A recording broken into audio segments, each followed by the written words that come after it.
where do you start with this story with Korryn Gaines? So let me just start with the details. That's probably going to be best. It's another tragic story out of Baltimore. Um, Made even more tragic because of her son being present. Korryn Gaines, three police officers involved. She was holding her 5-year-old son, and the police entered looking for another resident at her address. They were not there for Korryn Gaines, according to Wesley Lowery of the Washington Post. But once they arrived, there was a standoff that lasted several hours. I mean, I believe from 9:30 in the morning to 3 o'clock before they actually shot and killed her.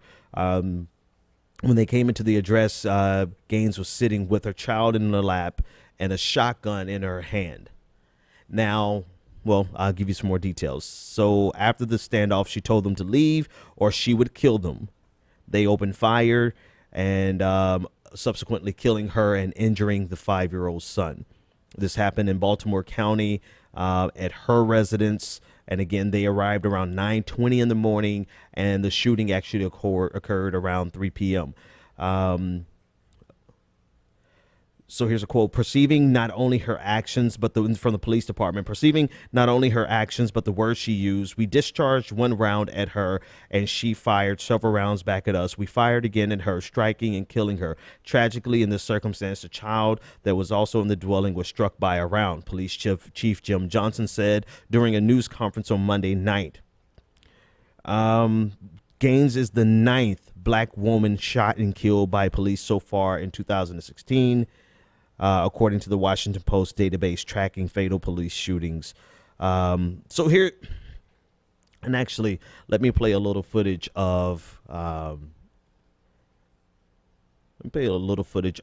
encounter. This is actually footage that she was streaming online, and so this actually was right before she was shot. So you don't see the shooting, but you can hear some of the conversation. So let's listen in.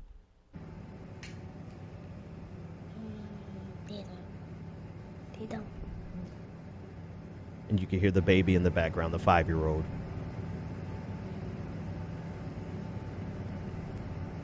And in the background, you can see the police officer standing in the corridor, heavily armored in body armor. Basically, they're SWAT, looks like SWAT.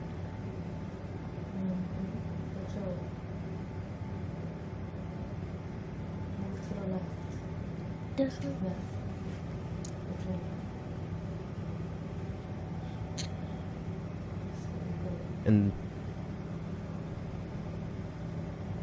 so you can't see it or hear it on this particular video. It's actually a second video that I'm looking for, that she's actually having a conversation with her son, explaining what's getting ready to happen. This wasn't her first encounter with the police. Actually, she has documented multiple accounts of what she considered to be harassment by the police. She captured a lot of it on video. This video is something that happened earlier in the year, where she is explaining to her son what's about to happen and why she needs him to continue recording the video. So let's listen into this. They give you this camera, and I want you to make sure you record all of this. Okay?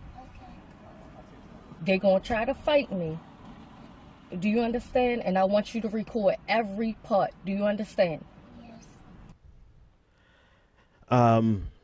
So there's quite a few videos like this.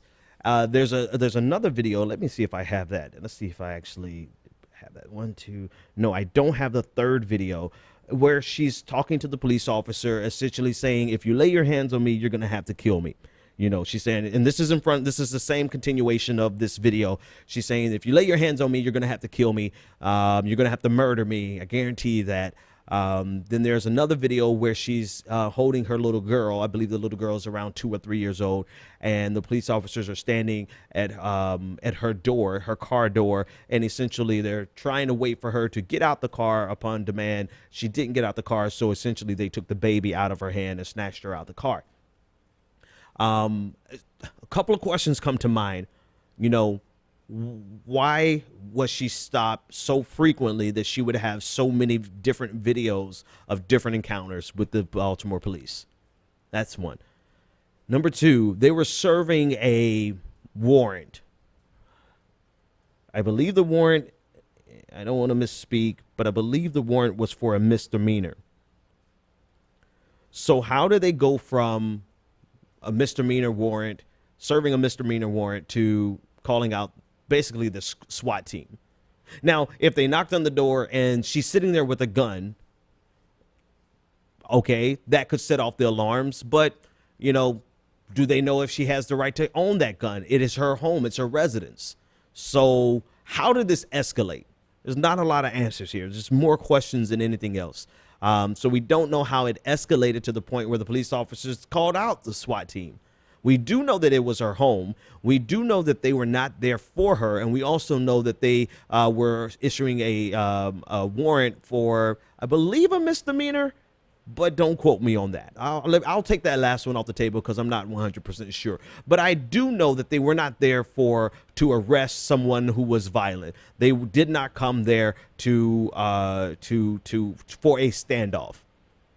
And so to that end, you know, I have no idea how this escalated, but it does seem to be apparent that Korryn believed that the police officers were out to get her, that the police officers were harassing her, that she was a target of the police officers. She documented it on the internet. She made multiple posts about it. She had all sorts of statements online about this harassment. And the real question is, what is the cause of this perception? You know, why does she believe that? Was it real harassment? Was it just her feeling? Was she mentally unstable and believed that the police were after her? Because that's not beyond the realm of possibilities, right? Let's not tiptoe around it. You know, not everyone who believes the police are after them have legitimate reason to believe that, but some people do. We don't know. All I know is at the end of the story, she's dead, and her 5-year-old son was not only there to witness it, but he was also injured in the middle of it, which makes a tragic situation even more tragic. But here I want to give an update on some information I just got here. So in terms of the warrant, the reason they were there, the warrant for failing to appear in court on charges related to previous cases of disorderly conduct. The man, Kareem Courtney, who was 39, was wanted on an assault warrant, while the woman, Korryn Gaines, 23, was also wanted on a bench warrant for failing to appear in court to face an array of traffic charges, according to police. So they had an assault charge warrant on the man and a bench warrant for the woman.